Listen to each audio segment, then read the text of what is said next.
When the war began, a Canadian friend of mine who had enlisted came to stay with us. One evening he suggested we go down to the Palace Theatre. We didn't know what was on, but it sounded like a real treat, so I agreed. I brought along my beloved fiancée, we were engaged at the time. When we arrived, we were stunned to discover that Vesta Tilley was performing and recruiting. My fiancée's face fell. She'd heard the stories. Tilley was dressed in a dazzling silver gown with a Union Jack draped across her shoulders. She opened with her most famous song, "We don't want to lose you, but we think you ought to go." As she sang, she moved through the audience, tapping men on the shoulder. One by one they stood, followed her to the stage and enlisted. Then she tapped my shoulder. Well, as the song said, for king and country, I could hardly refuse. I got up and walked to the stage. My fiancée was heartbroken. She could barely look at me for days. I tried to lighten the mood with a wink and said, "Don't worry, I'll be home by Christmas." A few weeks later, in my new uniform and with my army allowance burning a hole in my pocket, I headed out with some of the lads.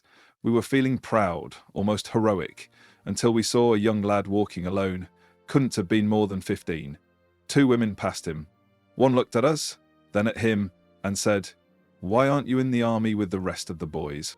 He mumbled something, but before he could say much else, one of them pulled a white feather from her handbag and shoved it up his nose.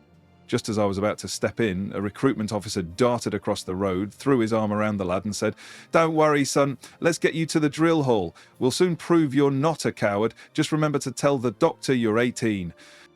That young lad joined my regiment, and eventually we made it to France, thank God. I'd never been on a ship before, and I was sick as a dog the whole way. Once we arrived, we were marched straight to the front lines. I felt a bit of comfort seeing familiar faces, lads I'd gone to school with, a few from our local football team, our very own Pals Battalion.